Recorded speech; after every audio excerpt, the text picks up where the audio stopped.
It shouldn't come too surprised that in 4 years since the inception and definition of this standard, it has been mandated or recommended by several key administrations. So to give you an example, the US Navy has mandated DDS as part of their open architecture computing environment.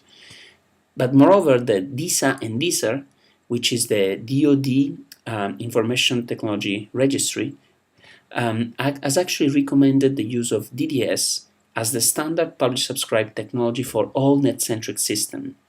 Recently, Eurocontrol has recommended DDS as the technology for exchanging and distributing flight data plan across air traffic control center pan-European. So that's pretty amazing, because in real time, air traffic control centers will be now exchanging flight data plan using DDS, which is very cool.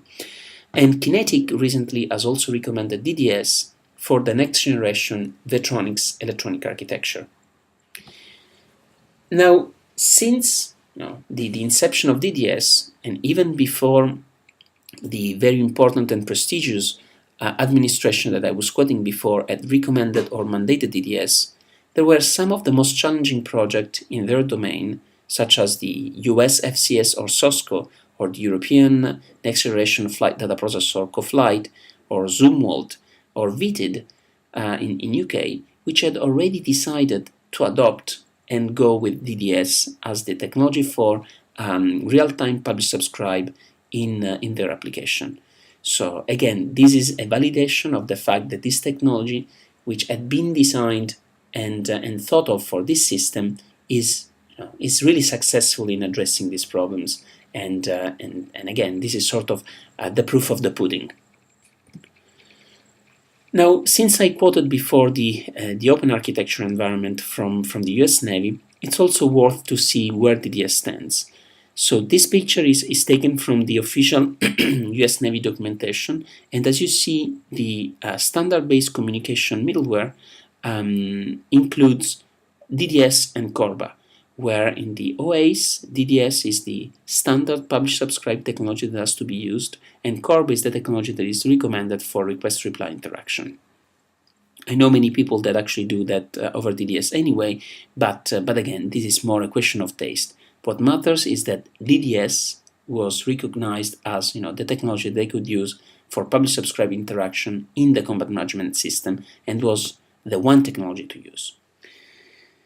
Another study that I like very much is this other evaluation of DDS and comparison of DDS against several other different technologies for assessing the applicability in various different real-time contexts.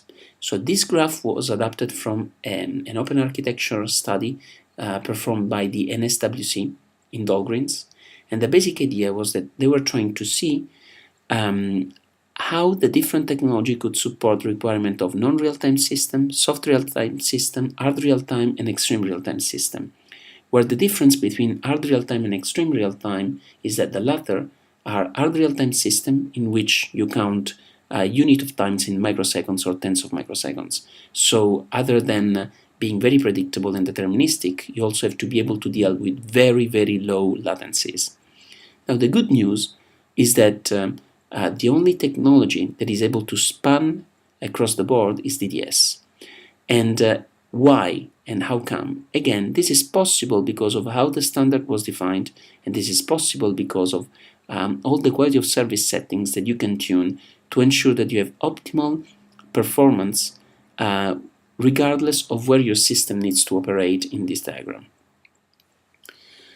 Okay, so that was my introduction and my explanation of the relevance of OpenSplice DDS and DDS as a technology in defense systems.